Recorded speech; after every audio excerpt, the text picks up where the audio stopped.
Amigos de Hablando de Fútbol, una vez más aquí con ustedes para hablar de fútbol porque tenemos todavía esta fiebre veraniega de Copa del Mundo en la cual pues ya están definidos los cuartos de final de esta justa veraniega. Porque sí, amigos, desafortunadamente nuestra selección ya no sigue en el camino. En general, las tres que son sedes ya dijeron adiós, algunas de forma más estrepitosa, otras de manera más decorosa, como en el caso de la selección mexicana.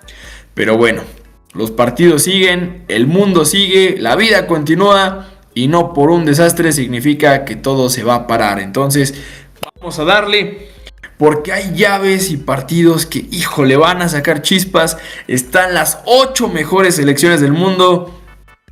Una sí me da pendiente porque yo sé que una ciudad, gane quien gane, se va a incendiar por completo. Eso es un hecho.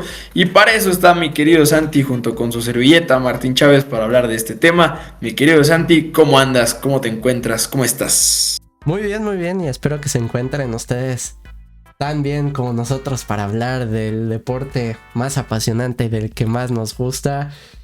Vienen partidos muy importantes. Creo que si nosotros viéramos atrás en el tiempo y nos dijeras estas son las llaves de cuartos de final, creo que de cierta forma algunas las podías medio leer, pero hay otras que nos sorprenden por el acomodo, por las llaves, por los equipos que están aquí. Y de eso y más vamos a hablar en el video de hoy. Sí es, y bueno, son 4 partidos que van a definir el rumbo de lo que será la fase final de este torneo de selecciones. Y vamos a hablar del que para mí será el partido de la Copa. Cuando yo les dije hace un momento que una ciudad va a ser incendiada, gane quien gane, lo digo muy en serio por el contexto social, por el contexto histórico y sobre todo porque la final de la Champions hace un mes nos dejó más o menos ver cómo va la cosa. Francia contra Marruecos. Ustedes se preguntarán, ¿por qué una ciudad se va a incendiar? Bueno, contexto. Francia es uno de los países que más migración procedente del Magreb, en este caso de Marruecos y Argelia, ha recibido en Europa. Hay una gran cantidad de marroquíes viviendo en Francia y pues todos sabemos que los marroquíes son un poquito más apasionados de lo normal que los europeos locales. Entonces, ya lo hemos visto, cuando ha ganado Marruecos se han vuelto locos, han salido a pintar, a quemar, a saquear, a hacer destrozos en París. Y bueno, gane quien gane, seguramente van a hacer lo mismo, ya sea para festejar o para vengarse. Por eso es que estamos hablando de uno de los mejores partidos, ahora aterrizándolo al contexto futbolístico, ya que Francia pues es la favorita para ganar la Copa de muchos, con justa razón. Y además Marruecos tiene una selección plagada de grandes jugadores y también ha hecho eliminatorias bastante buenas, ganando con jerarquía. Tan solo en la ronda pasada eliminaron a los canadienses con 3-0 en su casa, así que imagínense pues si no vienen con todo. Mi querido Santi, Francia-Marruecos, ¿qué podemos esperar de este partido? Mira, lo hablamos un poquito fuera de cámaras y creo que puede ser impredecible desde el plan de juego. Personalmente me espero un partido totalmente abierto en el que haya un constante ida y vuelta, en donde constantemente veamos una ruptura de formaciones iniciales, donde precisamente predomine un poquito lo que nos gusta a muchos, a los aficionados de sillón, a los que somos neutrales, que es estos partidos que pretenden ser una pelotonería de goles a todos lados. Creo que podemos esperar esto. El único antecedente de este partido, el antecedente histórico, es solo un Francia 2, Marruecos 0 hace un par de años, por lo que hay muy poquita historia entre este duelo de selecciones. Creo que uno de los factores importantes que le puede llegar a pesar a Marruecos es la lesión de Ismael Salibari. Creo que es uno de los pilares ofensivos de esta selección. Sin embargo, siempre han terminado encontrando soluciones. Azzedine Ounahi tuvo un partido espectacular frente a Canadá, siendo el hombre clave para los goles. Y por otro lado, Francia es Francia. Didier Deschamps se las arregló para acomodar un grupo de jóvenes estrellas y que cada quien no solo cumpliera una posición en el once inicial, sino que los vemos rotando a todos lados. De vez en cuando vemos a Dembélé como el punta, de vez en cuando vemos a Olise siendo el eje de ataque, Mbappé no solo siendo un rematador, sino que también distribuyendo, cargando con el peso ofensivo, siendo un jugador importantísimo. Y realmente es de estos jugadores que, al revés de lo que vemos normalmente en México, de que rindes en club pero en selección no das una, en este caso Mbappé es todo lo contrario. Y sobre todo cuando se trata de mundiales, Mbappé saca esa corona de uno de los jugadores más importantes de este torneo veraniego. Creo, a mi parecer, que el peso de los jugadores, los nombres, porque el colectivo es el colectivo, te hace jugar muy bien. Y no solo te hace jugar muy bien, sino que te hace ganar partidos, te hace competir fuerte.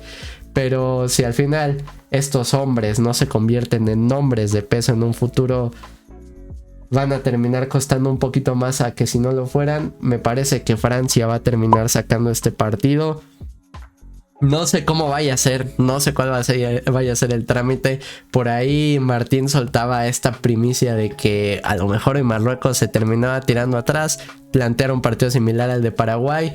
Yo creo que va a ser muy abierto, muy parejo, muchos goles, y al final Francia se va a terminar llevando el pase a las semifinales. ¿Tú cómo ves? Mira, es que justamente yo lo que planteaba fuera de cámaras era algo que creo que Paraguay mostró, ¿no? Enseñarle el camino a los demás que se vayan a enfrentar contra Francia, de que miren, este tipo de fútbol se le indigesta a los franceses. Hay una llave, hay un algo. Tirarle los dos bloques con dos líneas de 5 y a ver, hazme gol. A ver, mándame centros, entra, a ver, ¿por dónde le vas a buscar? ¿Por dónde? Digo, al final Francia consigue el gol en la llave anterior con una jugada de otro partido. Desiré Doué entra de cambio, se quita a 4 tipos en el área. O sea, una jugada que era de otro partido, de otro contexto. Porque Francia, lo decíamos en un video anterior, jugó un partido de Libertadores sin saberlo. Haz de cuenta que yo estaba viendo un Boca contra Olimpia minuto 72, 0-0 en la Bombonera. Exactamente lo mismo. Exactamente lo mismo. Pero justamente no creo que Marruecos, yo tampoco a mí me gustaría nada más por el morbo, pero Marruecos ha mostrado un fútbol demasiado ofensivo. Entonces no creo que renuncien a esa capacidad que tienen sus jugadores. O sea, tienes a un jugador como Brahim Díaz, que para mí es de mis favoritos de Marruecos, que son diferenciadores, que en cualquier momento en un contragolpe te explotan las bandas y te pueden conseguir un centro, una diagonal, un desborde, que pueden hacer cosas muy interesantes. Hablábamos fuera de cámaras también del caso de Upamecano. Digo, pues es un gran central, pero es bastante torpe. Entonces en una de esas, no sea que en un balón al espacio, en un mano a mano, pues Marruecos puede encontrar la llave para conseguir algún gol. Pero del otro lado tienes a Michael Olise, que es el mejor lateral actualmente del mundo. Tienes a Dembélé, Balón de Oro. Tienes a Mbappé, que está peleando mano a mano contra Messi para ver quién es el máximo goleador histórico en las Copas del Mundo. O sea, esto es una cosa de locos. Va a ser un partido bravísimo. Además, en el arco de Marruecos tienes a Yacine Bono, que, híjole, para mí, hasta la fecha ha sido el mejor portero de lo que va del torneo. Entonces, va a ser un partido muy abierto, pero quizás por la jerarquía, por la historia y sobre todo por el poderío ofensivo, creo que veo más superior a Francia. Y yo también vaticino que los franceses van a instalarse en las semifinales. Y para mí hoy es el candidato más fuerte a llevarse la Copa del Mundo. Sin lugar a dudas. Suscribo. Suscribo y autorizo tu comentario. Las cosas como son, mi querido Santi. Así que vámonos con otro partido, duelo, en este caso que pareciera de Eurocopa. Duelo europeo, con dos selecciones que han hecho las cosas bastante bien. Una España que ha venido de menos a más, que poco a poco ha encontrado el fútbol que Luis de la Fuente ha querido impregnar en sus seleccionados. Y por el otro lado, una Bélgica de la cual quizás puedes decir, fuera de Lukaku, de Jeremy Doku, de Trossard, pues no hay más nombres, no hay más renombres, no hay figuras tan pesadas como en el pasado quizás eran Hazard o Kevin De Bruyne. Pero Bélgica ha hecho un mundial impecable. Han cumplido, han ganado sus partidos con total autoridad. Y bueno, en la ronda anterior, ¿qué les digo? Bélgica aplastó a los Estados Unidos, aun cuando las cosas se habían inclinado en contra de los belgas, pues son tan belgas que fueron y le clavaron 4 a los Estados Unidos. Así que, mi querido Santi, España contra Bélgica, partido muy cerrado. Yo creo que va a ser un España-Portugal 2, el que se equivoque pierde. Y creo que así ha venido trabajando Bélgica a lo largo de este torneo. No ha sido el Bélgica espectacular que vimos sobre todo en 2018, que era la élite de Bélgica, la que nos hizo pensar después que ojo, cuidado con Bélgica en los futuros mundiales. Pero creo que esta selección es un poco el resultado de una generación dorada que no dio los resultados que esperábamos de ella, que está de salida y que los jugadores que vienen, salvo Doku y un par de jugadores más, no están al nivel de estos jugadores que formaron a esta generación dorada. Por otro lado, creo que España es todo lo contrario. Es una selección que venía de muchos altibajos, que venía de imprecisiones, que no encontraba su rumbo dentro del fútbol de selecciones. Y ahora parece ser que, más allá de que le falten un par de detalles, en el caso de desequilibrio, que es algo que a mi parecer le faltó al conjunto de la Roja frente a Portugal, es una selección completísima, plagada de jugadores extraordinarios que encima se vuelven figuras de sus propios equipos, que vienen de contextos distintos, pero que al final parece que todos juntos nacieron para jugar al mismo fútbol que ha estado trabajando anteriormente Luis Enrique, ahora Luis de la Fuente. Me parece que sí será un partido de muy pocos goles, sobre todo porque así lo ha hecho España en este mundial también.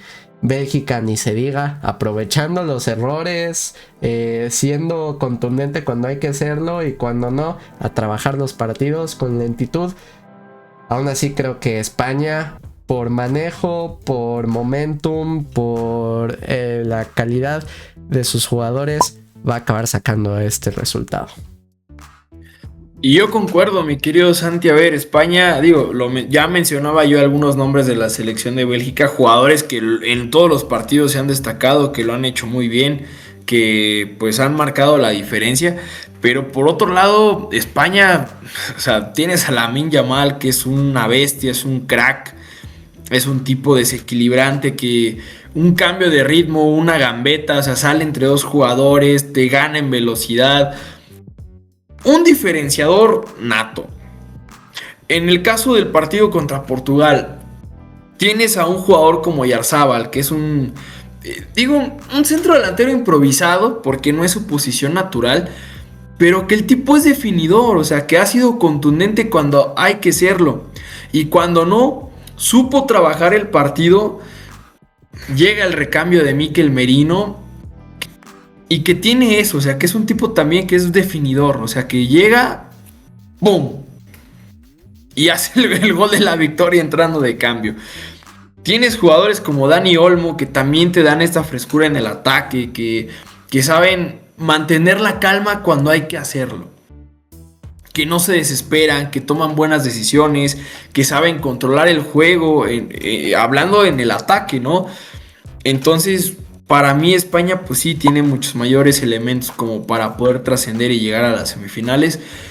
Pero sí, para mí va a ser un partido muy cerrado. Para mí va a ser un partido que se va a definir al que menos se equivoque. Y bueno, al menos esperemos que nos den un partido digno de lo que es un mundial. Y hablando de partidos dignos de Copa del Mundo, mi querido Santi, tenemos otro duelo también entre europeos. Porque sí, amigos, ya nada más quedan dos selecciones que no son de UEFA. Y uno de los duelos entre europeos será en el que nosotros pudimos haber estado, de haber conseguido el empate, de que Pickford no hubiera atajado ese cabezazo de Raúl. Noruega contra Inglaterra, que se jugará en Miami, señoras y señores.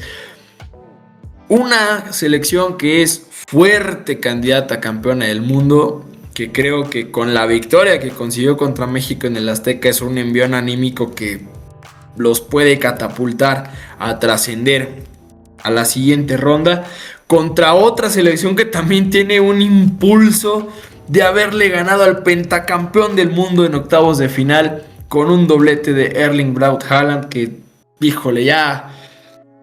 Si digo cosas de más van a decir que se la ando haciendo no sé qué cosas, mejor lo dejamos así. Noruega contra Inglaterra, mi querido Santi. Y el antecedente también es corto, más allá de que son dos selecciones UEFA. Solamente 2 partidos disputados, 2 victorias de Inglaterra por la mínima, pero es que también hay que darnos cuenta del escenario en el que llegan ambos equipos. Y creo que a diferencia de lo que pudiéramos pensar de la ronda pasada, en donde Noruega terminó doblegando a Costa de Marfil y por el otro lado Inglaterra sufrió contra el Congo, creo que ahora ambos vienen con esta flechita anímica para arriba, vienen con ese momentum en donde parece que no hay jugadores que más quieran conseguir ese mundial que en el caso de Jude Bellingham por el caso de Inglaterra o de Erling Braut Haaland por el caso de Noruega. Sería una hazaña completa que Noruega pudiera llegar tan lejos. Y creo que si hay un partido en el que se puede dar una sorpresa es en sobre todo por la capacidad física que ha mostrado Noruega para sobreponerse a distintos modelos tácticos de otras confederaciones, sobre todo porque le ha tocado enfrentarse a varios escenarios, no a equipos específicos. Y por otra parte Inglaterra lo ha sufrido todos sus partidos, caso contrario al que Noruega no ha hecho. Yo si tuviera que mojarme en puede ser que Noruega le pueda sacar la victoria a Inglaterra. Wow. Esa yo no la veía venir. De entrada porque, bueno, sí, o sea, haciendo un análisis un poquito más en frío, claro, o sea, Noruega ha sido más contundente, ha ganado y ha resuelto sus partidos y las eliminatorias pues de una manera un poquito más laxa. A lo mejor al principio, pues, digo, Costa de Marfil empieza ganando con un gol de otro partido al ángulo, imposible de atajar. Pero al final Noruega trabajó el partido, fue más que su rival, lo dominó, jugó mejor. Y contra Brasil fue un partido casi perfecto para Noruega. O sea, muy pocas veces lo pusieron realmente en situaciones de peligro. El arquero del Bodo Glimt, por Dios, es un arquerazo. O sea, lo que sacó, lo que tenía que sacar lo sacó. Entonces, también teniendo ese tipo de jugadores, dices, pues es que Noruega tiene algo. Pero del otro lado, tienes a un Harry Kane entregado, comprometido, que a lo mejor si no es el diferenciador en el ataque, lo que sí logra es aguantar el balón, tocar, distribuir, retrasarse un poquito más, meterse hacia el medio campo para controlar el balón, para ayudar en labores defensivas, para marcar. Tienes a un Jude Bellingham que en 3 minutos resolvió una eliminatoria en el Estadio Azteca, que solamente le bastaron 2 jugadas para demostrar por qué juega en el Real Madrid. Tienes a un Pickford que saca lo que tiene que sacar porque es Pickford. Híjole, yo creo que no quisiera mojarme, no porque no pudiera. Veo una llave muy cerrada. Me estoy ahogando, sí, tengo que admitirlo. Para mí, esto se va a la larga o incluso a los penales. Y será un volado. Porque de todas las llaves, considero yo que es la más cerrada. Es la más compleja. Y creo que podemos ver un partido, a lo mejor no áspero, a lo mejor no tan ríspido, no tan pesado, no tan difícil de digerir. Pero sí un partido donde el que menos se equivoque es el que va a poder resolver la eliminatoria. Y si los dos se emparejan, esto se va a la larga o a penales sí o sí. No hay vuelta atrás. Pero si tú me dices es de vida o muerte, tienes que coger uno de los dos, yo me quedo con Inglaterra. Para mí, por jerarquía y por nombres, tiene todavía mayor peso que la selección nórdica. Pero bueno, esa es mi opinión, mi querido Santi. Ahora vamos con el último partido, con la última llave de los cuartos de final.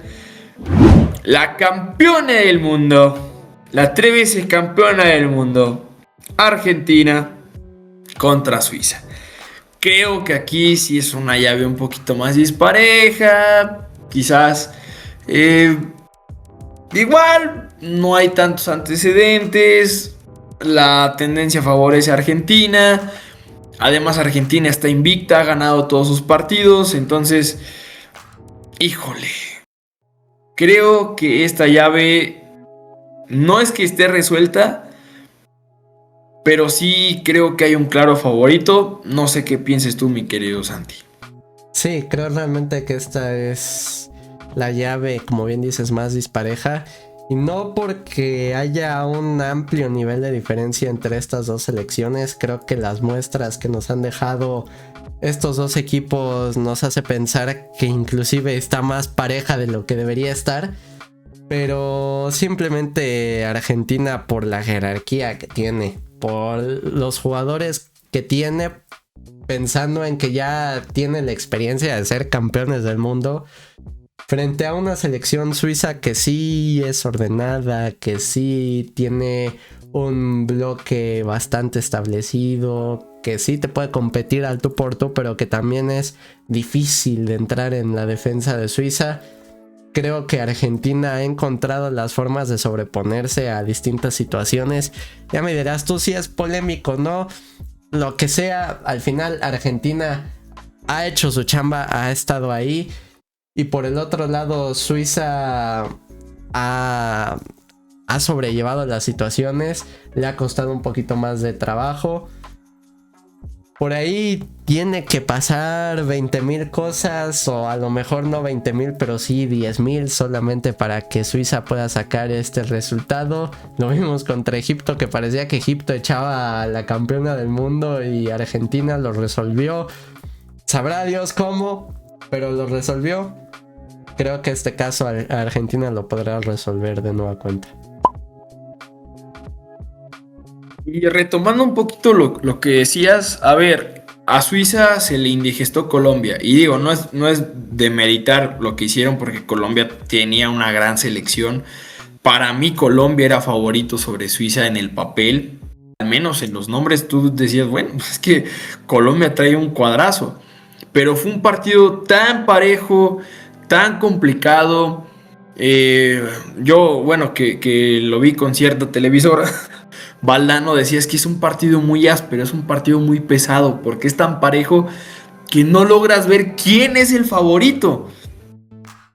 Suiza lo trabajó, Colombia por momentos pudo haber conseguido el gol, también Suiza, entonces fue un volado. Pero en el caso de Argentina, a lo mejor en el papel vemos los rivales a los que se ha enfrentado y dices, es que le tocó un grupo más fácil, cierto. Es que las llaves fueron más accesibles. Híjole, ahí sí yo creo que no. Hablábamos de Cabo Verde como una de las sorpresas de este mundial. Es una selección que propuso, que jugó al fútbol, que intentó emparejarse la Argentina y que por lapsos del partido llegó a dominar a Argentina, peloteándole al Dibu Martínez con centros, con disparos, exigiéndolo.